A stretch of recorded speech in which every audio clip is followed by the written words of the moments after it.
소개된 사연들을 보고 있으면 저도 모르게 많은 위로를 받게 되더군요. 인생을 살아가다 보면 뜻하지 않는 어려움이나 위기를 겪기 마련이잖아요. 하지만 포기하지 않고 최선을 다하다 보면 빛이 보이는 날이 찾아오기도 하는 게 인생 같다는 생각을 해봅니다. 제가 제 이야기를 이곳에다 드려야겠다고 마음먹은 이유도 비슷합니다. 저 역시 말할 수 없을 정도로 악랄한 사람을 만나 제 인생이 한꺼번에 나락으로 떨어질 뻔한 경험이 있습니다. 지금 생각해봐도 눈물밖에 나오지 않는 정말 힘들었던 시기 같습니다. 그런 어려움을 극복해 나간 제 사연이 누군가에게 작은 등불 같은 빛이 될 수 있다면 얼마든지 공개를 해도 될 것 같다고 생각했습니다. 제 이야기가 다른 이에게 작은 힘이 되길 바라며 지금부터 이야기를 시작해 보겠습니다. 솔직히 전 꽤 여유가 있는 집에서 나고 자라 큰 어려움 없이 유년 시절을 보낼 수 있었습니다. 아버지는 오랫동안 간편식 제조업에 종사하셨습니다. 긴 업력이 말해주는 만큼 탄탄한 회사였습니다. 대기업의 하청을 받을 뿐만 아니라 자체 브랜드로 식당과 식자재 마트 같은 곳에 납품이 되고 있었죠. 승승장구하는 아버지의 사업 덕분에 전 모자람 없이 성장할 수 있었습니다. 아버진 외동딸인 제가 아버지 사업을 물려받길 원하셨지만 디자이너가 꿈이었던 저는 아버지 사업 쪽엔 큰 관심이 없었어요. 하지만 아버지는 제게 아르바이트 핑계로 자꾸 회사 일을 접하게 하셨죠. 생산은 이렇게 하고 포장은 어떻게 하며 연구개발 부서는 이런 식으로 돌아가고 아버지는 틈날 때마다 회사 돌아가는 사정을 가르쳐 주시려고 했습니다. 그런 아버지의 마음은 충분히 알고 있었지만 마음이 콩팥에가 있는 제 귀에 들어오겠어요. 전 그저 아버지의 가르침을 듣는 둥 마는 둥 한 귀로 흘려보내는 시기였습니다. 그런데 제가 아버지의 회사에서 아르바이트를 하는 동안 눈에 자주 띄는 여사장이 있었습니다. 아버지 회사와 거래를 자주 하는 사장님이라는데 항상 저한테 눈웃음을 치며 상냥하게 인사를 하시곤 했죠. 어머, 예진이 왔네? 아빠 일 도우러 왔구나. 여전히 예쁘네. 어떻게 잘 지내고 있었니? 네, 안녕하세요. 덕분에 잘 지내고 있었습니다. 그래, 아유, 말도 참 예쁘게 하는구나. 우리 예진이 같은 며느리를 보면 정말 소원이 없겠다. 감사합니다. 제가 아버지의 딸이라는 걸 알고 있었던 여사장님은 늘 절 볼 때마다 며느리 삼고 싶단 말씀을 하시곤 했어요. 전 그냥 지나가는 인사치레 정도라고 생각했는데 제 생각이 틀렸던 모양입니다. 예진아, 그 아빠랑 자주 거래하는 나 사장님 알지? 네, 그 매번 화장 진하게 하고 오시는 여사장님이요?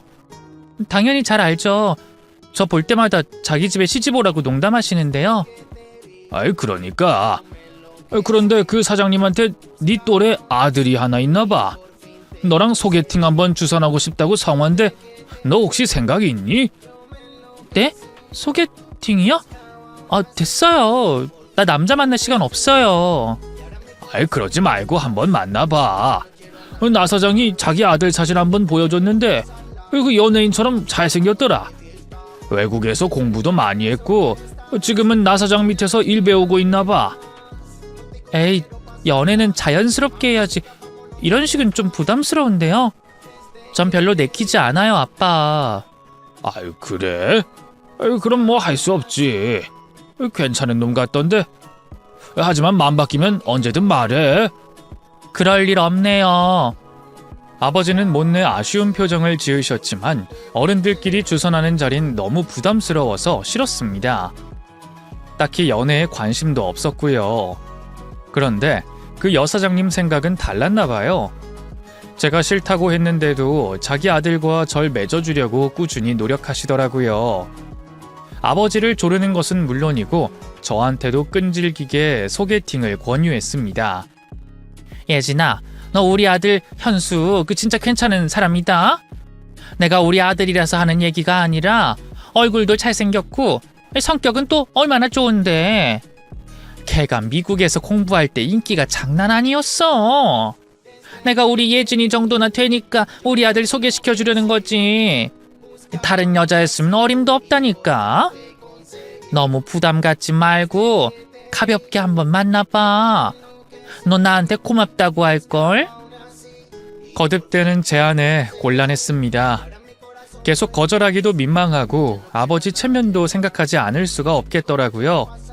그래서 그냥 밥 한번 먹고 말자라는 생각으로 소개팅을 수락했어요. 그리고 그 남자를 실물로 처음 딱 봤는데 글쎄 제 앞에 있는 그 남자를 보니까 제 눈이 환해지는 겁니다. 사진으로 봤을 때 잘생겼네 정도였는데요. 실물로 보니까 제가 생각했던 것보다 10배는 더 잘생겼더라고요. 일단 외모는 합격이었지만 평생 사람 얼굴 뜯어먹고 살 것도 아닌데 그깟 얼굴이 전부겠습니까?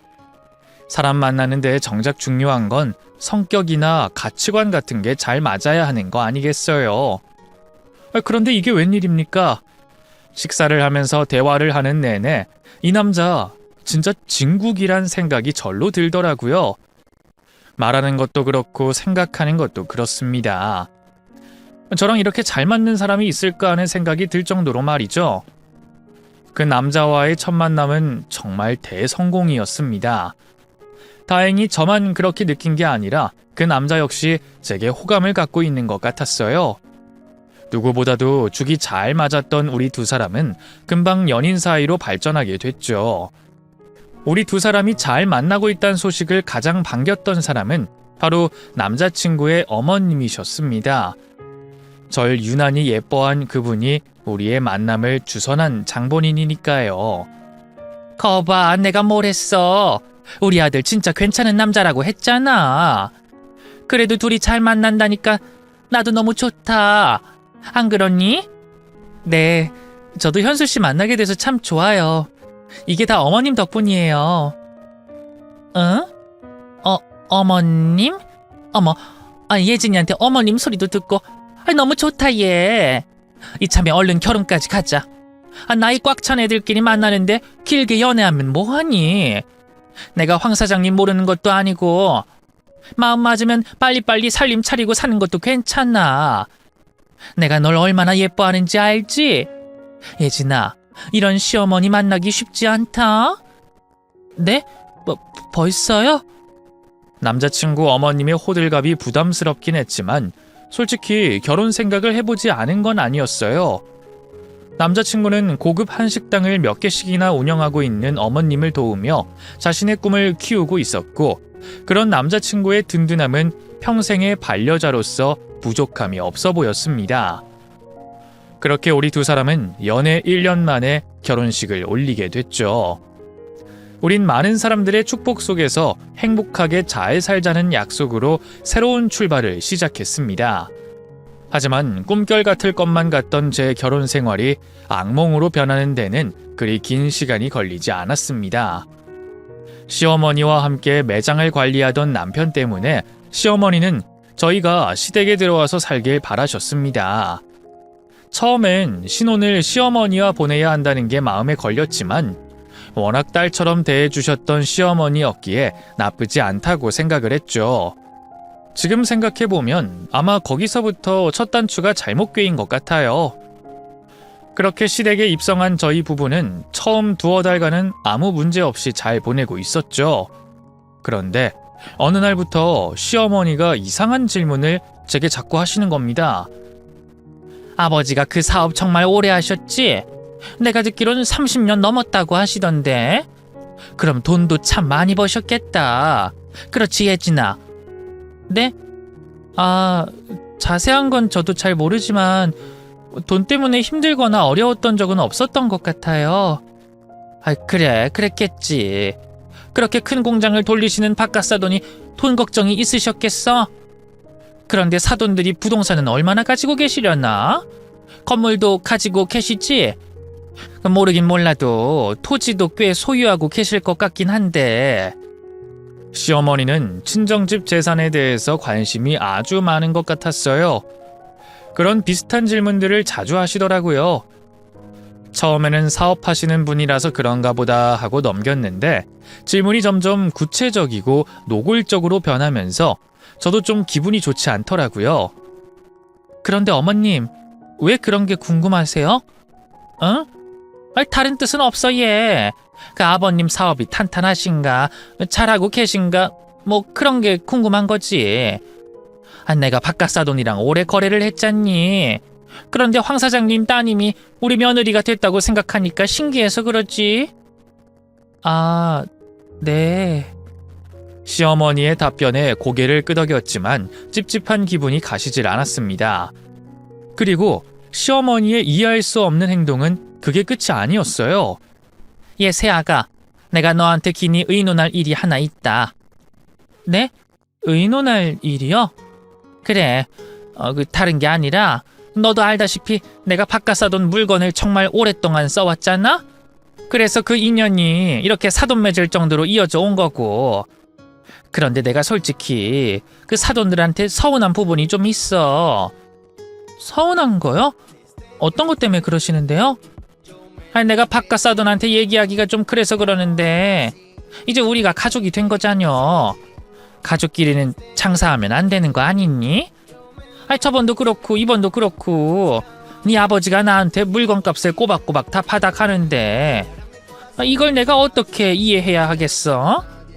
아니 나도 양심이 있어서 공짜로 달란 소린 못하겠는데 적어도 남기지는 말아야지. 그냥 원가에 주면 네 공장이 망하니? 우리가 가족이 맞긴 한 거야? 네?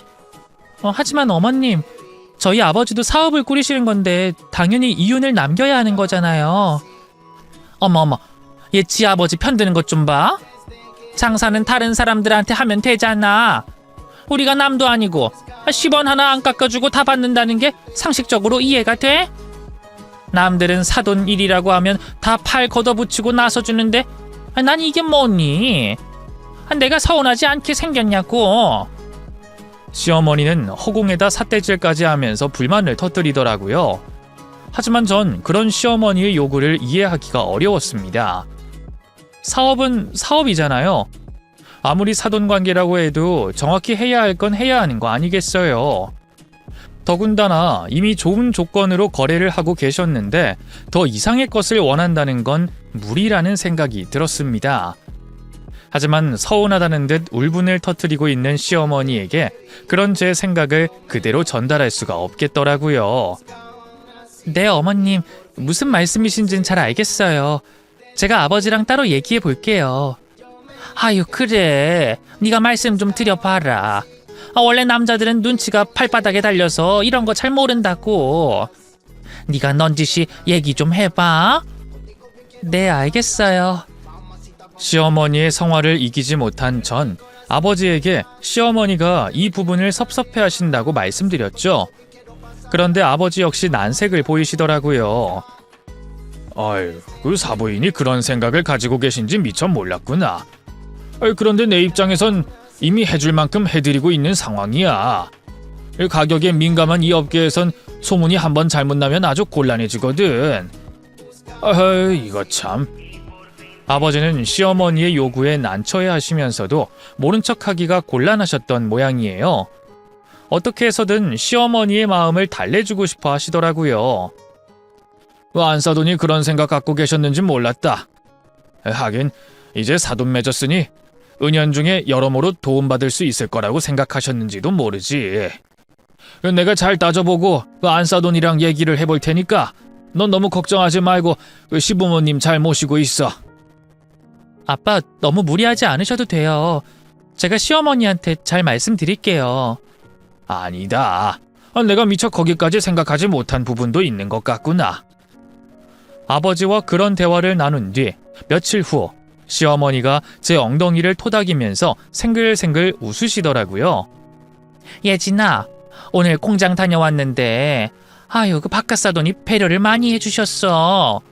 본래 받던 단가보다 절반이나 낮춰주셨지 뭐냐.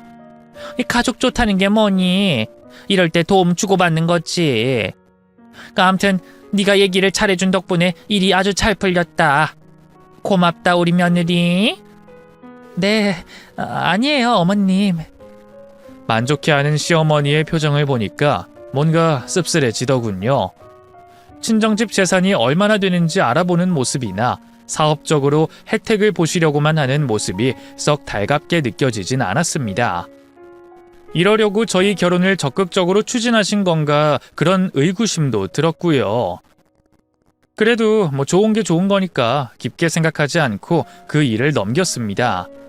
그런데 생각지도 못한 또 다른 문제가 생기더군요. 어느 날 저녁 식사를 마친 남편과 시어머니가 사업에 대해서 이런저런 대화를 나누고 있는데 제 귀에 이상하게 들리더라고요. 아이, 적당히 부려먹다가 파트타임으로 돌려야 한다니까. 그 많은 직원들 4대 보험이니 퇴직금이니 그런 걸 다 어떻게 챙겨? 그렇게 해도 아무 상관없으니까 내 말대로 해. 아이, 엄마, 그러다가 직원들이 그만둔다고 하면 어떡해요? 아이, 그만두면 더 땡큐지. 일할 사람 천진데 뭐가 무섭니? 원래 사람 부리는 것도 기술이다. 이것저것 다 챙겨주면 뭐가 남어? 시어머니는 처음에 직원들을 잘 해주는 척 하다가 이런저런 핑계를 대며 파트타임 근무로 바꿔야 한다고 주장했죠. 그래야 인건비가 절감된다고 하시면서요. 시어머니의 그런 생각에 기함했던 전 참지 못하고 시어머니와 남편의 대화에 끼어들었죠. 아니, 어머님, 그래도 그렇죠. 내 회사에서 열심히 일해준 사람들을 그렇게 대접하면 안 되는 거 아니에요? 잘 키운 직원이 10사람 몫을 하는 거잖아요. 회사라는 게 직원들이랑 함께 가는 건데 그런 식으로 사람을 쓰면 어떡해요? 네가 뭘 안다고 끼어드니? 네가 경영을 알아? 우리 식당에서 일하는 직원이 얼마나 많은데 인건비에서 세기 시작하면 밑 빠진 독에 물 붓기라고. 뭘 알고나 떠들어야지. 네? 하지만 저희 아버지 회사는 절대 그런 거 없던데요. 오히려 아르바이트생을 정직원으로 고용해서 대우해 주시려고 노력하신다고요. 그게 맞는 거 아니에요? 바깥 사도는 그저 사람이 좋아서 그런 거고 네가 뭘 모르는 모양인데 직원들 잘해줘봤자 하나도 소용없다. 아무리 잘해줘도 다 불평불만이 생기는 법이라고. 어차피 그만둘 직원들한테 잘해줘서 뭐하니? 우리 일은 우리가 알아서 할 테니까 넌 신경 끄고 네 일이나 잘 해라. 제가 아무리 옳은 소리를 해도 핀잔으로 제 입을 막아버리더군요. 제가 나중에 남편에게 따로 말을 해봐도 남편 역시 콧방귀부터 뀌더라고요. 여보, 아무리 어머님이 그렇게 한다고 해도 당신이 말려야 하는 거 아니야? 그렇게 직원들을 홀대해서 어쩌려고 그래. 아휴, 야, 넌 참견할 일도 참 많다. 여태 그렇게 해서 문제된 적도 없고 오히려 인건비를 크게 아껴 쓰니까 경영적인 측면에선 잘 된 거잖아. 잘 알지도 못하면서 왜 이렇게 걸고 넘어져? 야, 당신 요새 심심해? 아니, 내 말은 그게 아니라. 됐어. 나 이러는 거 신경 끄고 살림이나 잘해. 냉랭한 남편의 반응이 실망스러웠습니다. 결혼을 하고 나서야 남편과 시어머니의 본 모습을 하나씩 보는 것 같아서 마음이 무겁더라고요. 솔직히 말하자면 전 남편과 시어머니의 그런 모습을 애써 외면했습니다. 사업하는 사람들은 원래 야박하고 독하게 굴어야 살아남을 수 있으니까 그래서 그런 거라고 이해했어요. 그렇지 않으면 제 마음이 너무 힘들어서 견딜 수가 없을 것 같았죠. 하지만 그게 얼마나 순진한 생각이었는지 전 몰랐습니다. 그 사람들의 진짜 본 모습이 드러난 건 친정아버지의 사업에 위기가 생기고 난 후부터였죠. 오랜만에 친정집에 들렀는데 엄마 표정이 너무 좋지가 않았습니다. 이상한 생각이 들어서 엄마한테 무슨 일이 있냐고 물어봤죠. 엄마, 얼굴색이 왜 이래? 어디 아파? 아프긴. 그냥 잠을 좀 못 자서 그런가 보다. 그러니까 잠을 왜 못 잤는데? 무슨 걱정거리 있어? 아니야, 걱정거리 무슨. 아닌 게 아닌데? 솔직히 말해봐, 무슨 일인데? 아니라니까. 엄마는 아니라고 하지만 엄마의 심상치 않은 표정으로 무슨 일이 생겼다는 걸 직감했죠. 의심을 거두지 못한 제가 자꾸 캐물으니까 엄마는 결국 제게 털어놓으셨습니다. 실은 그 아빠 사업에 큰 문제가 생겼어. 회계를 담당하던 직원이 수년 동안 회사 자금을 빼돌린 모양이야. 지금 아빠가 여기저기 알아보곤 있는데 아무래도 일이 심각한 것 같다. 이 일을 어쩌면 좋니? 뭐라고? 아니 그런 일을 왜 이제야 말해? 아빠가 너 걱정한다고 너한테 절대 말하지 말라고 신신당부를 하는데 어쩌니? 엄마 말을 듣고 부랴부랴 자세히 알아보니까 아버지 회사는 거의 도산 위기에 빠진 상태였더군요. 자금을 담당하는 직원은 어마어마한 금액을 빼돌린 후 잠적한 상태였습니다. 갑자기 자금줄이 막힌 아버지 회사는 하루아침에 위기에 빠져버리고 만 것이었죠. 아버지는 이 일을 해결하기 위해 사방팔방으로 뛰어다녔지만 도무지 출입구가 보이지 않는 상황이었습니다. 이 소식은 당연히 시어머니 귀에 들어갈 수밖에 없었어요. 시어머니는 애가 다른 절 앉혀놓고 일장연설을 하셨죠. 아이고, 그렇게 큰 회사가 한순간에 주저앉게 생겼으니 나 원참 기가 막혀서. 그래서 내가 뭐라고 했어? 직원들한테 잘해줘봤자 아무 소용없다고 했잖아. 바깥사돈이 사람만 좋아선 직원들 관리를 허술하게 하니까 이 사단이 난 거 아니냐? 이제 어떡하냐고? 바깥사돈 사업이 망하는 바람에 우리 식당도 문제가 생길 거 아니냐? 시어머니의 한탄에 마음이 쓰렸습니다. 시어머니는 저희 집 걱정을 하는 게 아니라 자신의 사업에 차질이 생길까봐 짜증을 내고 계셨죠. 어머님, 너무하세요. 지금 저희 집은 초상집이나 다름없다고요. 어머님 식당은 다른 납품업체 알아보면 그만이겠지만 지금 아버지 회사는 존폐 위기에 빠진 상태예요. 그렇게만 말씀하시면 제가 너무 서운해요. 아니 얘가 지금 누구한테 성질이야? 내가 바깥사돈 사업 망하라고 고사라도 지냈니? 직원이 그 큰 돈을 해먹고 도망치는 동안 바깥사돈은 뭐 했냐고? 내가 너희 집안을 잘못 봐도 한참 잘못 본 모양이다.